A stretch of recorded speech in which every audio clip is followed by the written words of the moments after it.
Hey everybody, welcome back. This is another episode of Neville's Wish Fulfilled. This is episode 9, Success Stories. Hello, welcome, my longtime guests. How are you? Feeling good. Looking forward to a new fun conversation with you. Yeah, I've got some questions that I need answered, please and thank you. Let's do it. Okay, let's go ahead and dive in. So as we know, Neville's lectures are filled with success stories and testimonials. I can think of a couple off the top of my head, and I'm sure you can too. Sure. Did he always use these in his teachings? Well, actually, no. Neville started with a different idea about success stories.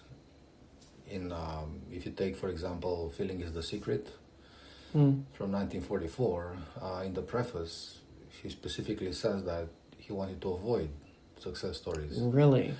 because he thought people are not going to believe them, or that even if they believe them, they will attribute the success to some external factors. Like he would say in later lectures, people think that it would have happened anyway. I've heard him say that. Yeah, because it happens so naturally, right? When the manifestation takes place, that people will think, well, he did it, they did it. They will look at all these external kind of causality, and they will think that that's what did it, not their imagination, but actually some of these physical sort of actions. So he didn't want to use those success stories at the beginning. But then later in the 1950s, that's when he started to use them. So that we sort of remember Neville as someone who made heavy use of success stories in his lectures all the time. He'll talk Oh my about gosh, yeah. But actually, he went like a 180 degrees on this thing. He started by saying we're not gonna do it, to relying on them pretty heavily. Well, why do you think he changed his mind? What benefit did he see in sharing them? Well, clearly he saw something, right? And the Neville likes to start from the Bible and to sort of justify what he's doing by looking at the Bible. And he would often use this verse, I think it's from Romans, from Paul's letter, where Paul is urging his congregation to tell him, to share stories so that everybody can be encouraged, sort of strengthen each other's faith through hearing stories of how good they are as Christians, I guess, and how they live that life. So Neville started to introduce to use these success stories in the 1950s. I think The Power of Awareness from 1952 is the first book where he has a chapter at the end where many of the stories are his own stories. He doesn't say these are my manifestations. Maybe because he's still worried that some people are not going to believe it. But he's using them. And then in the later books, those testimonials are kind of integrated into chapters. There's And one book in particular I wish... The Law and the Promise. Yeah, that's like a lot. Yeah, it's really like in 15 years, Neville moved from a teacher who was against using success stories to someone who wrote an entire book. The Law and the Promise is actually a book of success stories with commentary. Yeah. Right? So yeah. he had said in his lectures, he said, well, I had 1,000 letters or 800 or 1,000 letters, and I chose these 50 or however many he included in that book, and he added comments, some commentary to that, but that's what the book is. The Law and the Promise from 1961. So the benefit, you're asking what would be the benefit, what benefit did he see in it? Clearly he thought that this would make people believe that the law is real, that they can apply it, and kind of be inspired, by those stories. People just like them who were able to get what they wanted. And you kind of read those and you gain more courage. You gain more, you're encouraged to try it yourself and see if it works. And I just try it as a shot in the dark, but hey, if it worked for them, why not for me too? So I think that's why he started to use these success stories to kind of make them central to his teaching. And the fact that he did it for 20 years, it tells us that it probably worked. He thought it's worth doing and continuing, you know. So from 52 to 72, you know, we have 2 decades. When Neville used these his own stories, he'll repeat them again and again, right? Maybe we'll talk about some of them today. And that's he's known for that. He's not the only teacher who used testimonials. Murphy, maybe even more. So Neville, he wrote book after book after book. Murphy using these success stories. So it was common in New Thought, you know, to use that for pedagogical reasons. I can see if you get so many letters and, you know, people are, you know, describing how they did have a successful situation happen to them that they thought of. Yeah, I can see as like a teacher Right, yeah. wanting to use that for inspiration. Do you see the same benefit? Yeah, the one that I see as being central is really when you read about when you listen to Neville talk about maybe his manifestations, the ones everybody knows about, sailing to Barbados and back, or you know, getting out of the army and all of the other things that he talks about again and again. People might be like, yeah, I believe in the law, but I think only someone like Neville can do it. So you have to be gifted, you have to be some sort of, you know, spiritually enlightened. There has to be something special about you to be able to operate it. And I think that for beginners, they are very useful because they can see that people just like them, who have desires just like theirs, were able to apply the law and succeed. So if you read those, and not just from books, because you read in a book, again, from a book, you don't know what that is about, but in this age, you read on the internet, and it sounds like, well, this is a guy just like me. You know, sounds like he had the same kind of problems, the same kind of, I don't know, unhappiness or state, and they did it. So I can do it too. So they're good because you gain confidence that otherwise you wouldn't have. Because you learn about the law, first of all, sounds a little crazy, you know, that you could just imagine and happens, you know, that sounds like some kind of, you know, fantasy almost. But these success stories can play that role. I think that's the main one that they can serve. Now, yeah, I mean, we're talking about some benefits that Yeah. we both can see Sure. with sharing success stories. Yeah. Do you think there's any negative effects that it can have on audiences or just people? No, for sure. And I think we should spend a few minutes discussing that because you don't hear about that often. People seem to think that they're very anxious to read success stories, right? Every time one of these things drops on some of these, on Reddit sub or somewhere else on the social media, everybody's eager to read them. Oh yeah, I mean I feel like that's a lot of YouTube thumbnails. Absolutely, yes, yes. But there are some problems, and I think we can take a few. Now, first of all, we brought up the law and the promise, and Neville says I had 800 letters, and I picked 54. I don't remember exactly, but just about 10%, or so. Right. Now the question immediately, if we're applying basic logic, is what was the selection process? How did Neville do it? Did he randomly choose? No way. Certainly not. So he clearly picked the ones that would make the most impact, the ones that are most spectacular, the ones that are most dramatic, the ones that are, most awe-inspiring. memorable. Most memorable. For sure. The odds were very against the thing happening. Now, the moment you have a selection process, then we have a problem, right? Because it does not reflect a reality. It reflects just a reality that the author is trying to present. So people are not really aware of that. They just read that and think that everybody's doing that. And if you have a selection, and the selection has this criteria to make it memorable, to make it sensational, then you're very likely to develop unrealistic expectations from the law. Because Murphy uses that all the time also. So you read a book and it sounds like so-and-so were like in a very terrible situation in life. They said this prayer for 2 weeks or 3 weeks, or they imagined something for, a few weeks. And then the whole thing was turned around. Suddenly they had money, they were not sick anymore, they were not lonely anymore. All of these things were fixed, if not overnight, certainly very fast, and against everything in their life. They had these long-standing problems for decades, right? And they got fixed overnight, almost, in some cases, literally. So you can develop this unrealistic expectation that this should happen to you too, and that your life should change overnight. And when it doesn't, then the success story has the opposite effect. Instead of inspiring you, it discourages you. You become depressed. You start asking yourself questions. You start doubting the honesty of the author, maybe, or doubting yourself. Maybe something's wrong with me. Maybe I cannot make it work, right?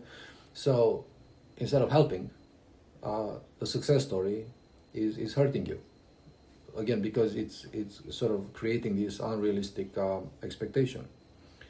Now, the other thing that is sort of related is that a success story says nothing about the success rate of the law. Yeah. So Neville will have, 1,000 people in the audience sometimes, let's say, and he'll say, send me your letters. And from 1,000 people, 6 people will send him letters. And from those 6 letters, one of them would make it in his book. You see, so we have a problem here because you read that and you feel like everybody's succeeding, but we don't know if that's the case. He never talks about the ones that failed. He never says, I asked 1,000 people and only 10 responded. It's never like that. So you only hear about success. It's like success in business. We all hear about the guy who become a millionaire or a billionaire. Nobody talks about the other 99 whose businesses failed. I think there's a statistic that, 60% fail in the first year or something like that in business. So nobody talks about that. They all want to be the one who makes it big, But that can be misleading, right? So you have a selection process, you have these unrealistic expectations, and then the fact that the success story says nothing about the success rate itself. How many people succeed when they apply the law? That is not going to be helpful. And also, I will say that I don't think that it's good to start in a skeptical mood or in a cynical mood to assume that the story is made up, right? No. Yeah, I don't like the idea of thinking that Neville made up all those stories. I mean, I don't really think that. Yeah, me neither. Or Murphy. I don't think they made it up or embellished it even. But the fact of the matter is that we cannot verify Of course, the details. sure. So it's not like that we don't believe that the story reflects a letter that Neville received. Because I fully believe that it reflects it accurately. Yeah. But we do not know those people. Mm-hmm. Maybe they left out crucial information. We need to interview them. We need to ask them questions about that. What do we have? A couple of paragraphs about their that's the success story. Yeah. 1 page. Well, 1 page is not going to answer all the questions you have. So it has limited use to you in that way. Because what is the purpose of reading a success story? Is to see if you yourself could apply it and kind of replicate the same method and the success itself. I think to get you in the mood too. But that's what you're trying to do, right? You're not Yeah. just reading it for entertainment purposes. No, yeah, sure. You read it because for a very applied reason. You want to apply it yourself. You want to try it yourself, and you want to find inspiration in something that works, right? That is proven to work. So you're going to try to imitate whatever they did. You read Neville's book, and I bet there's one situation that is close to what your goal is, right? Because he has this diversity of situations and I guess desires and all kinds of things. So maybe one of them matches what you're doing. And naturally, you're going to try to imitate what they did, right? There's the story about the guy who's counting money or counting banknotes, Well, you might try to do the same thing because you think, well, that's what works. So let me try to do the same thing. The woman that's twisting her ring. Yeah, exactly. On a finger thinking she's married. Yeah. But the problem is that you cannot really x-ray someone's mind and try to replicate what they did. I cannot be in their head. Again, from 2 paragraphs, you cannot really tell what their Yeah. mind, what their state of mind is. They're not saying, well, I had doubts in the morning and then I did something else in the afternoon. So you have a million questions that are not answered by the story itself. So you're going to be left with a lot of generalities about what they did. They counted money, but then that's it. That's all you know, right? About that, there's nothing else that you have. So all of these things that we're discussing are potential problems that success stories have. And again, it's not like don't use them, but be aware of their limitation. No, for sure. Yeah. And don't allow that to, don't allow yourself to be drawn into these little trap of thinking that the success story contains everything you need, everything you'll ever need, to succeed yourself. No, because you don't know like what that person's life experience is, or anything. So you're saying like how it could connect to maybe you, but you don't know how the circumstances could be different and what they were going through for sure. Yeah, and people. And it's hard to verify. That's right, and people do that all the time. In all, I know these people who are watching these professional gamers and they're trying to buy the same gear. They think they think that if they use the same mouse, if they use. Somehow they'll become just as good as they are. Good point. Or if I'm using the shoes that some famous athlete uses, I'm going to suddenly run faster or jump higher or something. And that doesn't happen simply because we're so unique. And someone's way of doing things, everyone has a different method. So these success stories that everybody's so desperate to read, in the end, they have limited use. Mm-hmm. And it's for all the reasons that we've mentioned, and more reasons probably. They should understand that that's what they are. They cannot do more than that for you, and you shouldn't expect them, these stories to do more. And like you said earlier, which I think we both agree on, I don't think that Neville embellished or did anything to the stories that he received, but who is the person that's giving the story and what are they writing? Absolutely, you don't know. He doesn't know either. Yeah, he doesn't know. That's the thing. He receives the letter. Yeah, he just receives the letter. That's it, and it's a success story. It can be made up. Yeah, 100%. You don't know. Do you think that in today's world, just with the internet, Reddit, things of that nature, YouTube videos, do you think that many of the stories could be made up? Yeah, these days you have AI. Right, these days. Yeah, if y'all see too many semicolons in there. Yeah, that's right. So you can make up stories very easily these days. Now, why people do that? We get into some psychoanalysis here of what people are getting out of it. Some of them are just scripting. They just want to feel good about themselves, or they just want to live this fantasy that they got what they wanted, and things of that nature, for a moment.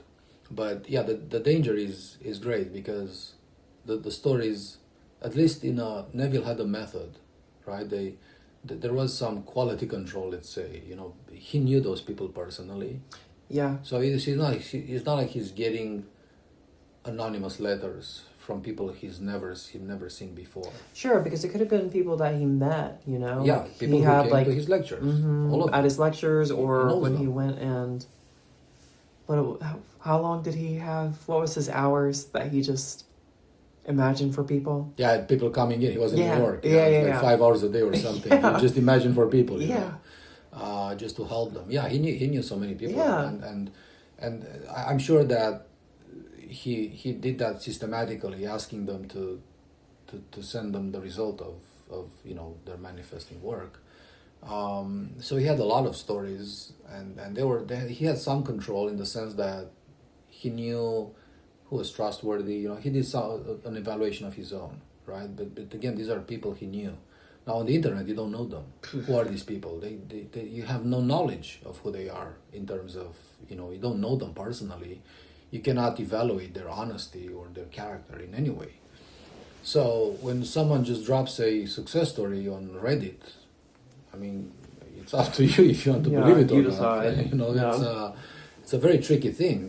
Something that goes into a book goes through a process of editing, a process of verification, at least to some extent. But what gets posted on Reddit, there's no evaluation of that. Yeah, we're just winging it there. Yeah, absolutely. So I would be, I would have a healthy dose of skepticism when it comes to these stories. And even if they're real, the same problems we just discussed apply to these also. And one of the things I noticed is that some people, even when they succeed, they don't know what they did to succeed. And you see that because they try it again, it doesn't work the second time, you know. Mm-hmm. So clearly they didn't know what did it the first time. They try to guess, you know, kind of reverse engineer the thing, but not always. They're very self-reflective or have good observation, and they ascribe it to some things that almost like confirmation bias, something they read in Neville, and they think, oh, I persisted and that's why, but it could be something completely different that made it work, and not what they think it did it. So it's a lot. You're on more solid ground when you take a book like Neville's book and he has his own commentary to those stories, and you feel a little bit more confident about what you're reading. Today is a jungle. You gotta be careful. You get lost in all the material, you know. Another thing, how we talked about just a second ago, we don't think that Neville was trying to manipulate. Yeah. Do you think that a speaker could use stories to manipulate the audience? Oh, for sure. You can definitely do that. And maybe Neville did it, but not, you know, every teacher manipulates. We call it pedagogy, right? Getting people to be interested, getting people to, you know, getting them where you want them to be, where you think they should be, since they're your students and you think that you know what's best for them, for their education. So this can happen, not for any diabolical reasons or self-interested reasons, but as a tactic. So I think Neville did use it as a tactic. Did sort of deploy these success stories or key points during his lectures and in his books, to kind of illustrate some of the things that he's talking about. If you read his lectures, you see the mechanics of how he developed the lecture. You know, there's a system behind them. Although he's talking, it's very colloquial, right? It's not reading from notes. But he's been doing it for so long, he doesn't need that anymore, right? He has a system in place and it's on autopilot almost, everything he does. That's why it sounds repetitive sometimes, right? Because he keeps saying the same things in the same way. But he would talk about it conceptually, you know, for a few minutes, and then he would insert one of these stories, usually from these letters that he would receive from people, and just to illustrate how the law in action, you know. So it's not so much manipulation, but it's definitely when it's in its best version, it's pedagogy. In its worst version, it's manipulation that you see today just for people who want to make money. You know, because they will talk about these success stories just so you can join their program, just so you can pay them money, you know, because you think, oh, this person knows what they're doing. And that's when you should be very, you know, cautious accepting the success stories themselves, you know. Yeah. The source of that and all of these things. But yeah, they can be used because success stories can legitimize the person speaking. You know, I can try to sell you a program and tell you how I achieved this and that and the other, right? And I come up with some success stories, and I'm telling you things that you want to hear, you know, things that you want to have in your life. And if it sounds like I got those things using the law, then I must know what I'm talking about, and therefore you're gonna pay me money, you know, to teach you and to guide you and so on. And even though maybe you're not making progress, we'll keep dropping success stories from others to sort of encourage you, or at the very least to show you that it's your problem. That's not a problem with the teaching or with the person you're paying, but it's something you're not doing properly, because obviously we have so much evidence that it's working. So if it's not working for you, then it's a you problem. So yeah, certainly they can be weaponized in that way, right, to manipulate for financial gain. Yeah, I can see it both ways, like the pedagogy and the manipulation, just depending on who your speaker is, really. Yeah. Do you think that Neville believed that anyone could get what they wanted? Just like the people from the success stories? Or was it just pedagogy, him bringing them up?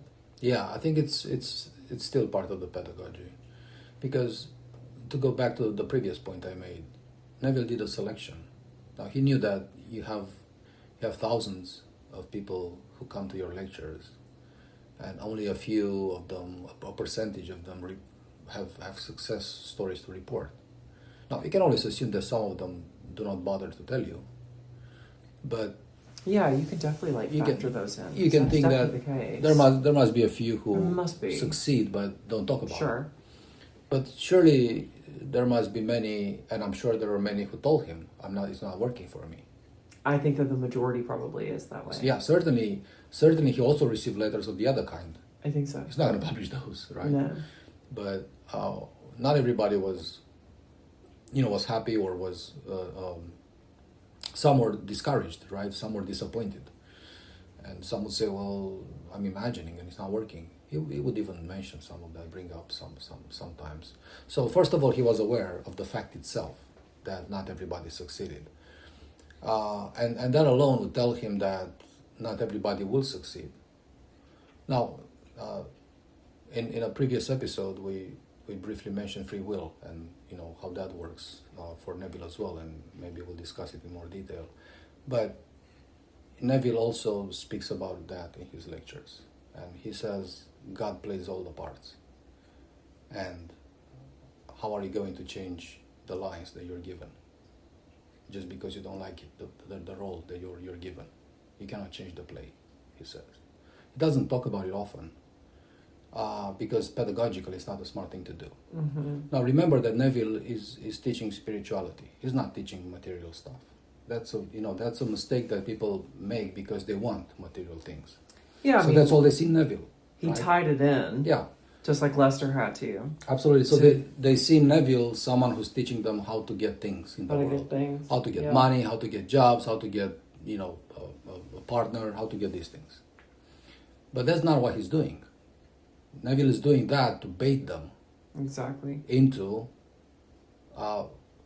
following the spiritual path, because his main message is a spiritual one, but he's fully aware and he talks about it. Whenever I talk about the promise, he says hardly anybody shows up. When I talk about the law, the room cannot hold them. It's that many people who show up. As he would paraphrase from the Bible, for loaves and fishes. Everybody shows up for that. So he knows it. So he's using it as a tactic. Okay, we'll talk about the law today. We will say, we'll make it very practical. That's what he would always say at the beginning of the lecture. Tonight will be very practical. Very spiritual, but very practical. So he's combining these two things. But he has, 2,000 people in the audience who are there because they want to get these things, money, all of these things, right? Cars, jobs, etc., houses. But he has a spiritual message for them. And he talks about the law. He says, on this level, we do this and that and the other with the law. And then he switches to some spiritual talk. That that's his main message in reality. But he would not have 2,000 people in the room unless he spoke about the other thing as well. But that's not what he cares about. He doesn't care about loaves and fishes. He cares about salvation, he cares about self-realization, but cannot get people to listen to that unless he talks about this other stuff. So he's aware that it's not, all of the things that people want, it might not be meant for them. Meeting people where they are, too. Exactly. But for various reasons, they might fail in getting what they want. But maybe they hear the spiritual message, some of them. And it inspires, yeah. And Sure. it's not like he knew which ones were going to get it and He which doesn't ones know. weren't. He doesn't know, So you got to of course. tell everybody that you can. Many people had the desire, and because it had to be fulfilled. Or That's how it they had starts. to have the desire and it doesn't get fulfilled to Sure. lead them into another direction. They have to fail, and maybe they discover a spiritual So there you go. path. Yeah. And in decades of experience, Neville saw all these people, all these scenarios. He saw them in people. People who came to him with suspicion, and people who came to him for things, and then who left with a spiritual message at the end. Yeah. So yes. I feel like this kind of answered the next question I have, but do you think that people should read success stories Do you think that they're more harm than they are good in the end? Well, I mean, I guess I'll go back to what I said. I think they're good at the beginning because they show you that the law is real. Any average person can make it work. Someone just like you, who had the problem just like you, made it work. Therefore, you should feel encouraged and also try it with this healthy dose of confidence. So for that, I think that success stories are very good. If you become addicted to them and you kind of get your dopamine boost every day by if that's the source of your confidence, that's not good. Yeah. If you every day or every week you lose your confidence, you lose your belief, and you need one of these things to drop to get you back up, that's not good. Yeah, don't live vicariously Yeah, exactly. through That's right. Yeah. the success stories. Yes. Well, what's your favorite success story of Neville's? Well, I said that Neville would repeat them all the time, and often I think, dude, don't you have new ones? Because Give me another one! He's in 1970, he's still talking about these success stories from the 1940s or 1930s. But one of my favorite ones is Neville getting a divorce from his first wife. And he was separated from his first wife. He had been for more than a decade, and he met this other woman who was going to become his second wife, and she was pregnant. He doesn't say that, but a smart researcher, she found out through the archives and the documents that she was pregnant, like working backwards from when his daughter was born and when they were married. You see that she was Nancy pregnant. Drew, love that. You see that she was like 3 months pregnant. You know, yeah. So it was about to become a social problem. Let's put it that way. So Neville was pressed. Again, talking about being selective. Neville doesn't talk about that from the platform. Doesn't say, you see, actually she was pregnant. That doesn't sound good. So he's keeping it out. He's leaving it out. Yeah. So, as a smart person would react if he leaves out this thing. What else is he leaving out from other stories that we don't know enough about? This one, we had someone who dug deep enough and discovered this little dirty secret. Appreciate you. Yeah. But she was pregnant, and Neville was married to another woman. Not good, right? Not good, Not good today, but definitely not good in the 1940s. And his wife, his second wife, was from a upper class family, so I think they were Catholic, if I'm not mistaken. That makes not the wedlock. That makes it very bad. So he's desperate, really, to get a divorce, and he imagines that he's with his new wife and divorced from the old wife, and he's sort of in bed imagining this thing every night, and then his legal wife is caught stealing from stores. And Neville gets summoned to court to testify. It's really beautiful drama that he doesn't know why he's being called to court. I didn't do anything, he says, why are they calling me? But then he goes there and it's like, we have your wife, we need you to testify, to sort of clarify some things for us. And he's very gracious and says, well, she's probably dealing with some emotional issues. Clearly, the mother of our son, I don't want anything bad to happen to her. At least based on what he says, the judge was moved by his testimony, and I think she was given a get out of jail free card, I guess, his wife. And I love how he talks in a different lecture that one night the audience was very angry at him because he thought that he manifested his wife becoming a thief. He said, how was that a nice thing to do, Neville, you asshole, right? You turned your wife into a thief. They didn't understand anything from that story, right? And the guy was like, Neville was, well, I didn't turn her into a thief because I did not ask for her to become a thief. I just wanted to be divorced. Yeah. But then he says, police found stolen things in her apartment at her place. He did not turn her into a thief. This was not the first time she was stealing. It was the first time she got caught. So Neville was summoned to court for that. But it's a good story. The way he talks about it, and not the things he doesn't say. His girlfriend, I suppose, being pregnant. But that adds this interesting dimension to it because he's very anxious, has anxiety, right? He's under serious pressure, the guy, right? Because his girlfriend's honor is at stake, his own honor, this is a scandal brewing, right? This is going to be a big thing. He doesn't want that. his future wife doesn't want that either. So he's under a lot of stress. Yet he made it happen. But I love how the audience turned against him. That's wild. Said, Neville, you little jerk, what did you do? How was that how nice? could he? Because how can you be proud of it? They're very outraged. How can you be proud of what you did? Okay, you turned your wife into a thief. Also, he got her out.